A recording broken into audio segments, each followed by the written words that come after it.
Story number 1, Bridge Assessment.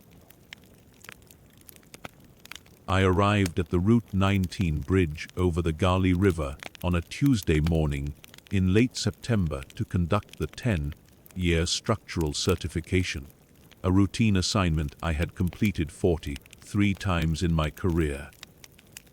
The weather was clear, temperature in the mid-50s, and traffic was light enough that I could set up my equipment on the shoulder without requesting a lane closure. I had reviewed the maintenance history the night before. The bridge had been built in 1978, resurfaced twice, and showed no red flags in the preliminary documentation.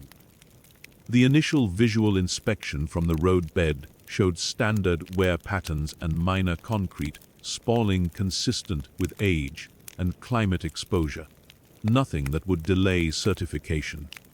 I documented hairline cracks in the barrier rails, some rust bleeding from the rebar, and deterioration around the drainage scuppers. All of it fell within acceptable parameters. I marked each observation on my checklist and prepared to move to the underside examination, which is where most structural issues reveal themselves. When I descended to the underside catwalk to examine the support columns, I noticed all 17 expansion joints had been sealed with a dark, tar-like substance that did not match any approved repair material in the maintenance logs. The sealant was uniform in application, smooth, and appeared recent, but there was no corresponding work order in the system. Expansion joints are not typically sealed in this manner. They are designed to allow movement. Sealing them improperly can lead to stress fractures and premature failure. I made a note to cross-reference the material with the district's approved vendor list. I radioed the district office to verify whether emergency repairs had been conducted without updating the work orders, but received no response on any of the 3 designated frequencies. I tried twice more, adjusting my position on the catwalk in case the signal was being blocked by the bridge structure. Nothing. I checked my radio. The battery indicator showed full charge. I switched to the backup channel. Still no response. I decided to continue the inspection and follow up by phone once I returned to my vehicle. While photographing the unauthorized sealant for my report, I observed that the substance was moving slowly downward against gravity, and the surface temperature reading was 38 degrees below ambient air temperature. I took 3 consecutive readings with my infrared thermometer to confirm the result. The air around me was 54 degrees. The sealant measured 16 degrees. I watched the surface for a full minute. The movement was not a drip or sag. It was a slow, uniform crawl, like something being drawn back into the joint from below. I touched the concrete beside it. Normal temperature. I did not touch the sealant itself. I attempted to collect a sample using standard tools, but the material withdrew into the joints before contact, and all 17 seals simultaneously released a low-frequency vibration that caused visible distortion in my camera viewfinder. The sound was below the range of comfortable hearing, more felt than heard, and it lasted approximately 8 seconds. I checked my camera. The last 4 photos I had taken were corrupted, showing only bands of gray and white static. The vibration stopped as suddenly as it had started. I looked down the length of the catwalk. Every joint was now empty. The sealant was gone. The concrete surfaces were clean, as if nothing had been there at all. Following evacuation protocol, I returned to the roadbed and placed hazard markers at both bridge approaches, but found my vehicle's engine and radio completely non-functional despite full battery charge. I turned the key 4 times. No sound from the starter, no dashboard lights. I checked the battery terminals. Secure and clean. I tried the handheld radio again. Dead. I retrieved my phone from the glove box. It would not power on, even though I had charged it that morning. I stood beside the vehicle for several minutes, considering my options. The nearest town was 6 miles east. The state maintenance yard was 4 miles west. I locked the truck, took my hard hat and clipboard, and started walking. I walked 4 miles to the nearest state maintenance yard and filed an incident report recommending immediate bridge closure, providing only the photographic evidence of unauthorized structural modification. The yard's supervisor, a man named Dylan I had worked with before, listened without interrupting. I did not mention the temperature readings or the movement of the sealant. I described it as a non-compliant repair that required immediate evaluation by a materials engineer. He made a phone call I was not part of. 20 minutes later, a crew was dispatched to place closure barriers at both ends of the bridge. I was told someone would retrieve my vehicle. I was told I could go home. The bridge was closed for 6 days, then reopened with no official explanation. My certification paperwork was reclassified as incomplete due to equipment malfunction. I received a brief email from the regional office stating that the inspection would need to be rescheduled and reassigned due to documentation errors. I replied asking for clarification. I received no response. When I checked the project database, my field notes had been removed. The photo files I had uploaded were listed as corrupted and unrecoverable. The bridge status was updated to certified, effective the following Monday. I was reassigned to office-based permit review for the remainder of that fiscal year, and the Route 19 bridge was removed from the 10-year inspection cycle and placed under a separate monitoring protocol. I do not have clearance to access. I did not contest the reassignment. I have not returned to that section of Route 19.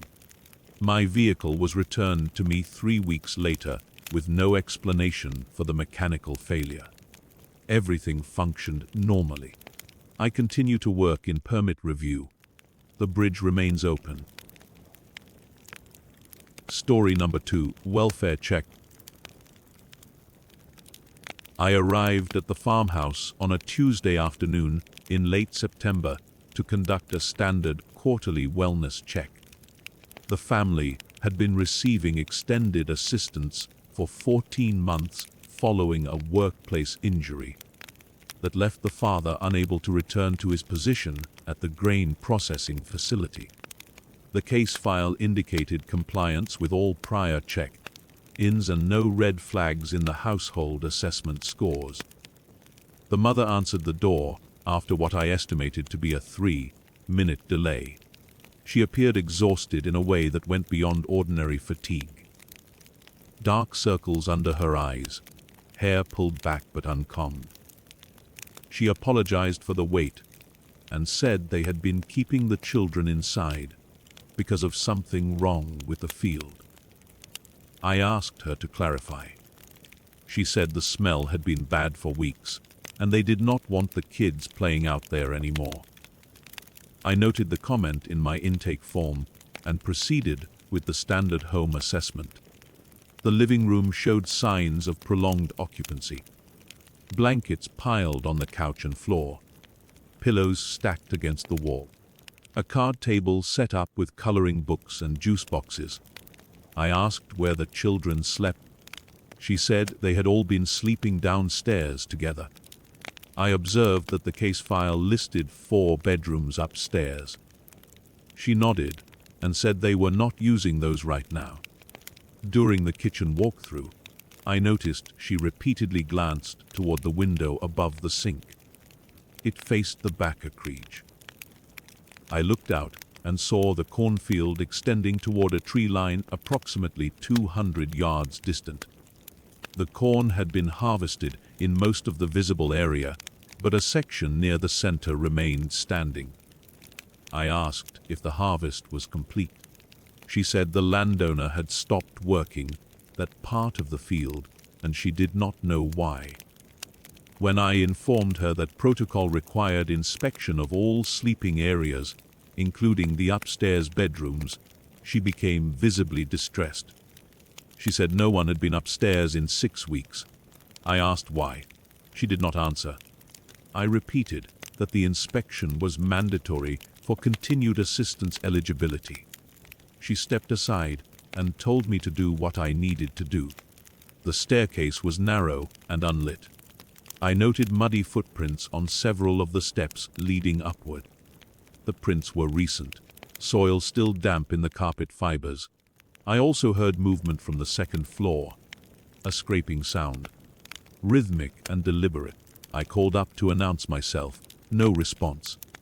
The upstairs hallway smelled of damp earth, and something else I could not identify, organic and stale. 3 of the 4 bedroom doors were closed. The 4th was open approximately 6 inches. The scraping sound came from inside. I pushed the door open and found the father sitting in a wooden chair facing the window. He did not turn when I entered. He wore a stained undershirt and work pants but no shoes. His feet were bare and caked with dried soil. Soil was also packed beneath his fingernails and smeared on his forearms. I identified myself and asked if he was all right. He did not respond. I stepped closer and repeated the question. He remained motionless. I could see his eyes were open and focused on something outside the window. I moved to the side to follow his line of sight. The window overlooked the section of the field the mother had mentioned. From this angle, I could see what had not been visible from ground level. The cornstalks in a roughly circular area had been stripped down to bare earth. Not harvested. Stripped. The stalks were gone entirely, and the soil beneath had been shaped into a geometric pattern. Channels or furrows arranged in interlocking angles that did not correspond to any planting method I recognized. The pattern covered an area I estimated at 40 feet in diameter. I returned my attention to the father and informed him that I needed to ask some questions for the wellness assessment. He did not acknowledge me. I noted his breathing was shallow and his hands rested on his knees in a position that suggested he had been sitting that way for an extended period. I took out my phone to contact my supervisor and report a possible medical emergency. As I unlocked the screen, the father turned his head toward me. The movement was smooth and unnaturally slow. He looked directly at me and said I should leave and not file anything about the upstairs. His voice was flat, no inflection. He did not blink. I asked him what he meant. He repeated the statement word for word in the same tone.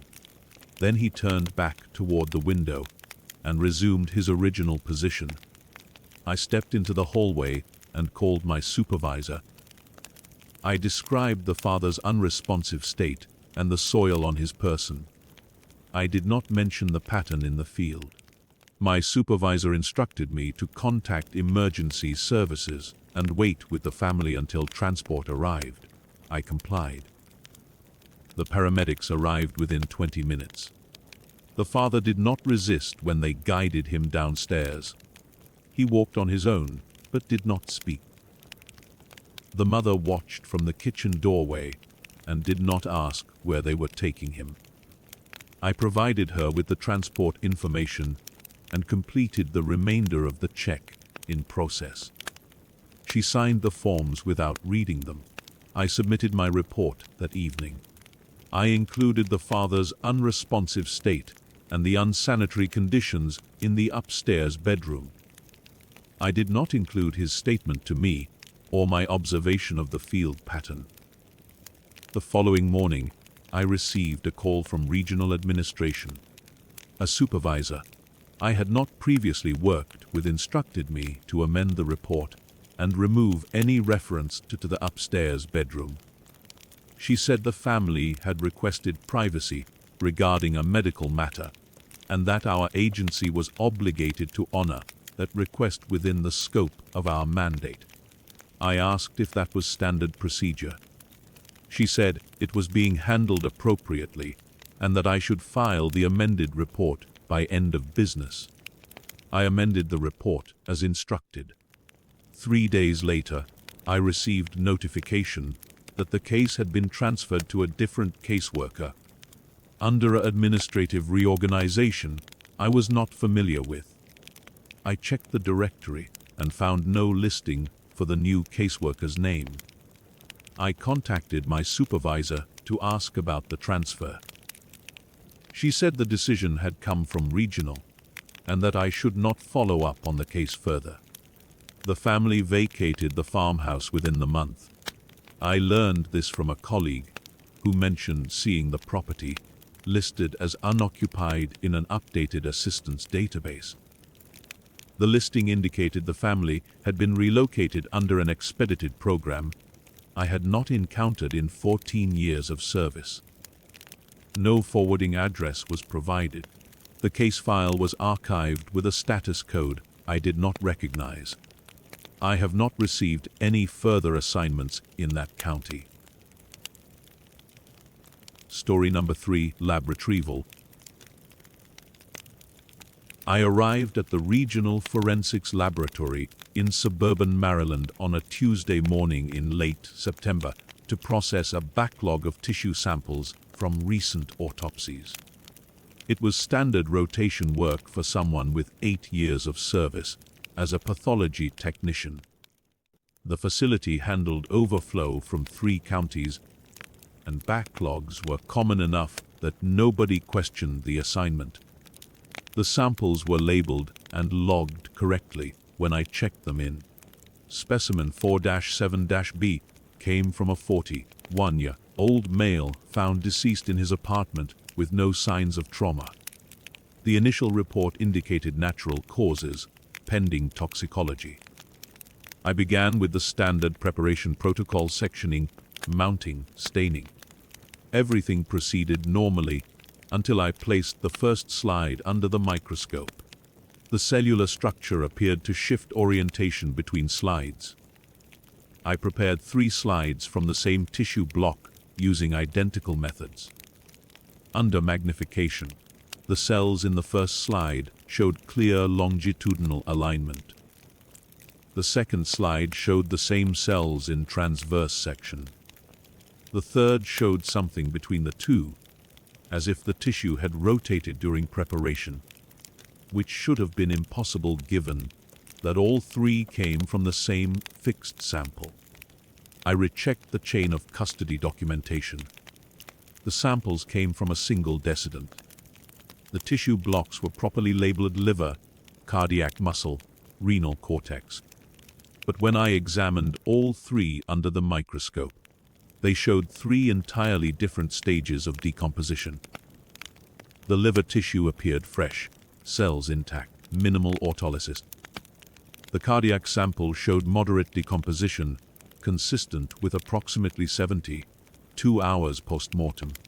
The renal tissue looked like it had been necrotic for weeks. I documented the findings and contacted the supervising pathologist, Dr. Mehta. She came down to the lab within 20 minutes and reviewed my slides without comment. After several minutes of silence, she asked me to prepare the samples using a different fixative protocol. I asked if she wanted me to note the discrepancy in the file. She said to wait until after the second preparation. I used glutaraldehyde instead of formalin for the second batch. The processing took 4 hours. When I examined the new slides that afternoon, they showed the same inconsistencies. Worse, I observed visible movement under magnification. The cells appeared to contract and release in a slow rhythm that had nothing to do with Brownian motion or preparation artifact. I watched for 3 minutes, timing the intervals. The movement stopped when I looked away from the eyepiece.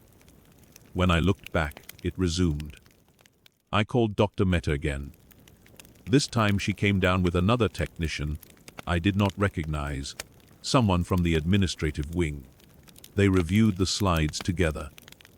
The other technician took photographs using the microscope camera, then removed the slides and placed them back in the specimen containers. Dr. Mehta instructed me to incinerate the samples per contamination protocol. She did not specify what contamination she suspected. I transported the containers to the incinerator room in the basement. The facility used a medical waste incinerator that ran at 1,000 degrees. I logged the disposal in the tracking system and opened the incinerator door. When I removed the specimens from the transport case, the containers were empty. All three of them. The evidence tape was intact. The seals had not been broken. I checked the case twice, then checked the floor in case they had fallen. Nothing. I went back upstairs and informed Dr. Mehta. She asked if I had disposed of them. I explained what I had found. She told me to file an incident report describing equipment malfunction and possible sample mix up during the preparation process. I asked if she wanted me to mention the empty containers. She said to describe it as a labeling error and move on to the next case in the backlog. I filed the report as instructed. That night, just after 11, I received a call from a number with a 202 area code. The voice identified itself as calling from administrative services and instructed me to submit all notes related to specimen 4-7-B, including any personal observations not included in the official report. I was told to bring the notes to the main office the following morning, and that I would be required to sign a non-disclosure agreement regarding the case. I brought my notes in a sealed envelope. The same technician from the administrative wing met me in a conference room I had never used before. He reviewed the notes in front of me, then placed them in a folder marked for internal review only. The non-disclosure agreement was 2 pages long. It specified that I was not to discuss the case with anyone outside the designated review chain, and that violation would result in termination and possible legal action. I signed it. 2 days later, I received notification that the case file for the decedent had been reclassified as pending external review. No further details were provided. That same afternoon, I was informed of my reassignment to a different facility in Virginia, effective immediately. The reassignment was described as a lateral transfer to assist with staffing shortages. I was given 72 hours to report to the new location. I never learned what happened to the original samples or whether additional tissue remained in storage. Before I left, I checked the laboratory's digital records. The system showed no evidence that specimen 4-7-B had ever been logged. The case number existed, but the specimen entry had been removed entirely. The decedent's file was listed as incomplete pending receipt of materials from an external source. The transfer went into my personnel file as routine. My new supervisor in Virginia never mentioned the Maryland facility or asked why I had been reassigned. After 6 months, I stopped expecting anyone to follow up. The non-disclosure agreement is still in effect, and this account will remain in restricted archive with no associated personnel identifier.